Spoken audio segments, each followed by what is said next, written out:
Eu sou Hildegard Schneider e líder de World Wide Wings. E hoje, no episódio 62, em O Despertar da Noiva, falaremos sobre o tema Israel, dois povos, um destino, parte 2. Quero que tenhamos uma ideia de que as duas casas, a casa de Israel e a casa de Judá, são mencionadas com frequência na Bíblia. Agora leremos juntos várias passagens da Bíblia onde os profetas usam sinônimos para a casa de Israel. As duas casas são sempre distintas.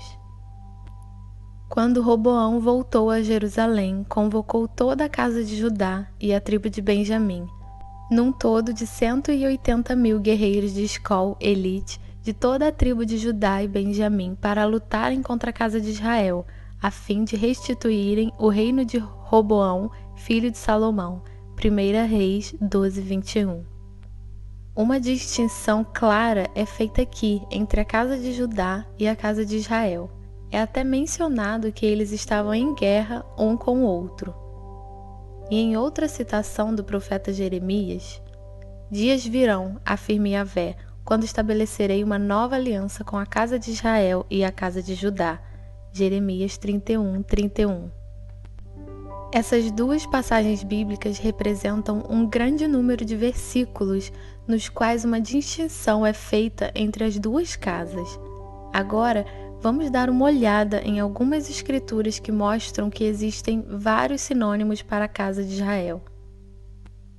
Jeroboão era homem valente, talentoso e competente. Quando Salomão viu que este jovem era bom trabalhador, encarregou-o de coordenar todos aqueles que realizavam trabalho forçado e que pertenciam às tribos de José.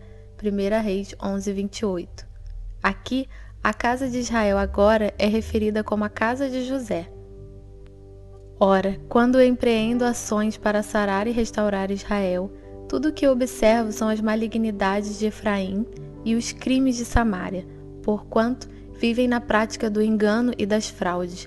Ladrões invadem as casas e o bando dos assaltantes despoja nas ruas. Oséias 7:1.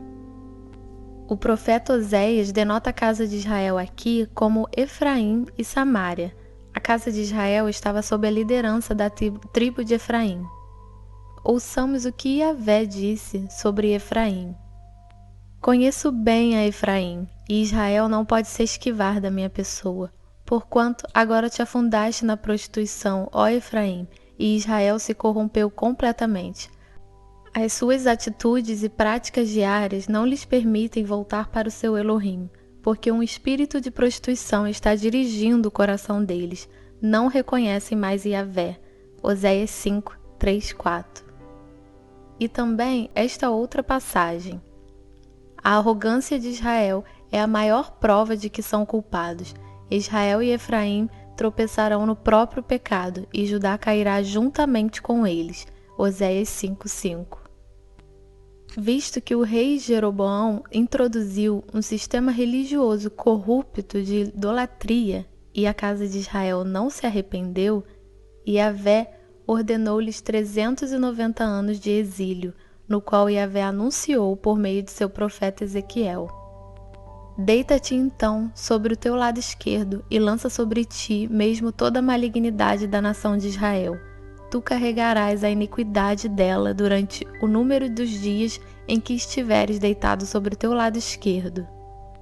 Determinei que o tempo e os anos da maldade do povo sejam contados em dias, isto é, durante 390 dias levará sobre ti toda a iniquidade da casa de Israel. Ezequiel 4:4-5.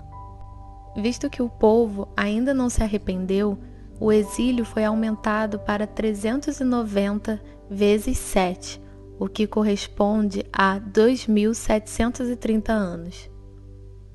O profeta Ezequiel ficou realmente do seu lado por tanto tempo? Sim. E por que a pena foi aumentada 7 vezes? Isso é um princípio da Torá. E se apesar disso não me ouvirdes, continuarei a castigar-vos 7 vezes mais por causa dos vossos pecados. Levítico 26:18. Nós nos lembramos qual foi o pecado da casa de Israel? Sim, Jeroboão introduziu outros dias para as festas e estabeleceu Dan e Betel como locais de adoração. Oséias resumiu o pecado da casa de Israel da seguinte maneira: Ora, eu mesmo lhes escrevi repetidas vezes muitos e fundamentais ensinamentos da minha Torá, lei, mas o povo os rejeitou como se fossem complicados e não tivessem valor. Oséias 8:12. Isso é exatamente o que é pregado na grande maioria das comunidades cristãs. A Torá é um ensinamento do qual não precisamos mais e que deixamos para trás. Eles seguem uma espécie de teologia da evolução. Com Jesus, o primeiro cristão, como dizem, o cristianismo se desenvolveu do nada. Só que Jesus não era cristão, mas Yeshua era um judeu que ensinou fielmente os ensinamentos judaicos, como Moisés e todos os outros profetas da Torá. Não é possível que os cristãos possam emergir dos judeus. Um judeu sempre produzirá judeus, e para um judeu há apenas informações judaicas. E um gentio não pode se tornar um judeu. Não-judeus podem ser aceitos no Estado de Israel, mas não podem se tornar judeus. E agora veremos mais um detalhe sobre os pecados da casa de Israel. Jeroboão também construiu altares idólatras e designou sacerdotes dentre o povo, apesar de não serem levitas. 1 Reis 12:31. Isso significa que Jeroboão instituiu um sacerdócio diferente e não aceitou os sacerdotes da tribo de Levi, conforme prescrito por Yahvé. Yahvé havia enviado seus profetas repetidamente para alertar as duas casas.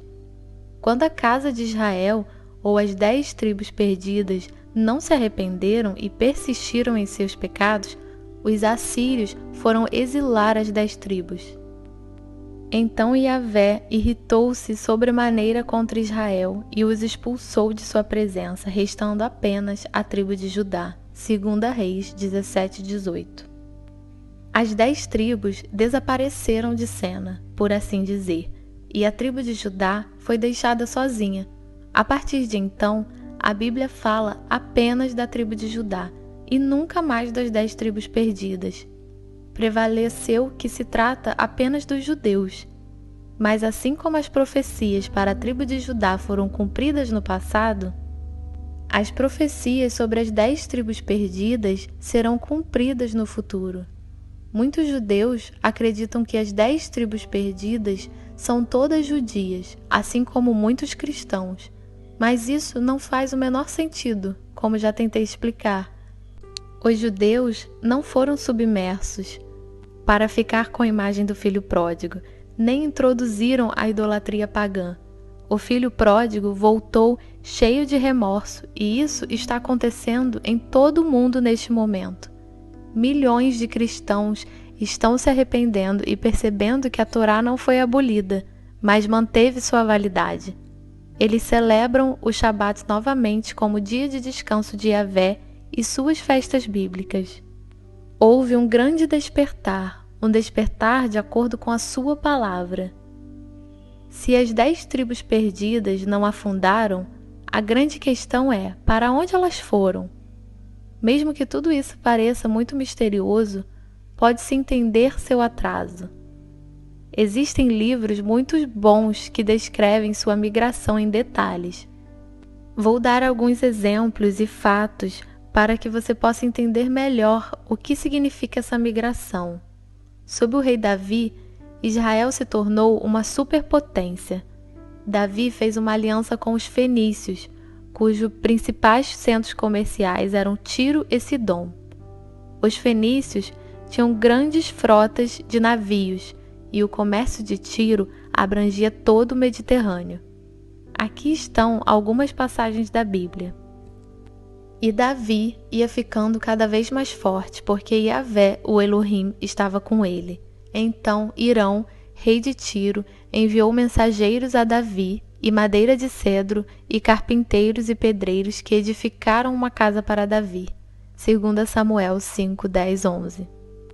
E Irão enviou em navios os seus marinheiros, homens experientes na arte da navegação marítima, a fim de servirem a Salomão como marinheiros. 1 Reis 9:27. Afinal, o rei tinha uma frota de navios mercantes tripulados pelos melhores marinheiros cedidos pelo rei Irão. A cada 3 anos, esses navios regressavam de Tarsis, trazendo grande quantidade de ouro, prata, marfim, além de animais exóticos como macacos e pavões. O rei Salomão tornou-se o homem mais rico e mais sábio da terra, superando em muitos os reis de seu tempo. Todos os reis da terra solicitavam audiências para aconselhamento com o rei Salomão. Todos disputavam ouvir da sabedoria que Deus fazia brotar dos lábios do rei a quem ungira. 1 Crônicas 9, 21-23. Stevens M. Collins descreve em seus livros que esses navios da frota fenício-israelense, obviamente que não podiam levar a maioria da população israelense com eles em suas viagens, mas quando os assírios os ameaçaram, eles levaram um bom número de israelitas com eles. As frotas, então, trouxeram os israelitas da Palestina para as colônias fenícias, como Cartago, Espanha e as Ilhas Britânicas. Aqueles que não escaparam foram confrontados pelo exército assírio. Os escritos assírios afirmam que um total de 27.200 israelitas foram capturados por eles.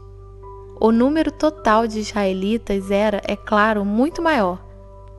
Eles dirigiram para Tarsis, na Espanha, e curiosamente, parte da Galícia, no noroeste da Espanha, era chamada de Samário, derivada da palavra Samária. O acadêmico Yair David escreveu alguns livros em inglês muito interessantes sobre o assunto. Nas lendas dos ancestrais celtas, irlandeses e escoceses, encontramos riberes, hebreus, em relatórios que vieram do Oriente Médio, geralmente a partir de Síria, Líbano e Egito, e continuaram através de Galícia. Diz-se que muitos cristãos que retornam às raízes hebraicas de sua fé pertencem a uma das tribos. Por exemplo, os fenícios que colonizaram as ilhas inglesas eram israelitas que escolheram a palavra hebraica Brit, que significa aliança, para nomear a ilha Bretanha. Veremos mais exemplos no próximo vídeo. Sejam todos ricamente abençoados.